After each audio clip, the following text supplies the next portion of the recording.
दोस्तों, ये कहानी हमारे चैनल किंग ऑफ स्टोरीज़ की फर्स्ट प्रेजेंटेशन है।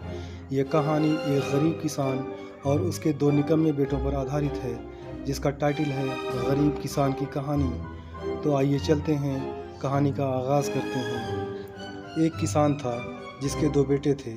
वो बहुत ही आलसी और निकम्मे थे। वह अपने पिता को काम काज में हाथ बटाने के बजाय आलस किया करते थे, इधर उधर घूमते फिरते थे। किसान को अपने बेटों की बहुत फिक्र थी। वो सोचते थे कि मेरे मरने के बाद इनका क्या होगा, ये अपना पेट कैसे भरेंगे, अपने परिवार को कैसे संभाल पाएंगे। एक दिन किसान की हालत बहुत ही गंभीर थी। कहने का मतलब किसान मरने की हालत में था।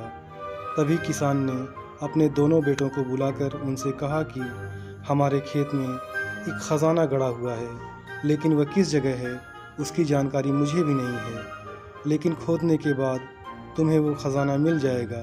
इतना कहकर किसान भगवान को प्यारे हो गए।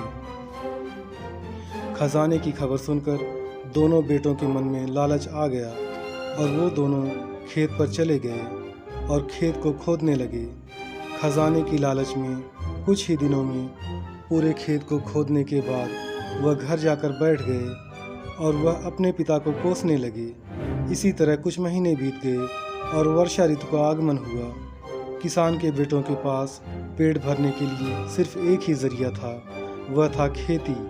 तब बाकी किसानों की तरह किसान के बेटों ने खेत में बीज बोने शुरू कर दिए। वर्षा का पानी पाकर वह बीज अंकुरित हुए और देखते ही देखते खेत लहलहाने लगे। ऐसा लग रहा था कि हवा के झोंके से लहरा रहे थे।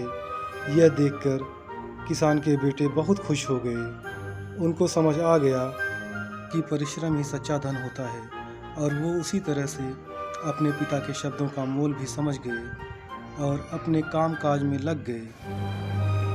मुझे पूरी उम्मीद है कि यह कहानी, गरीब किसान की कहानी, आपको ज़रूर अच्छी लगी होगी। हमारे चैनल किंग ऑफ स्टोरीज़ को आपका कीमती समय देने के लिए दिल से शुक्रिया। आपसे रिक्वेस्ट है, प्लीज़ वीडियो को लाइक और हमारे चैनल को सब्सक्राइब ज़रूर करें।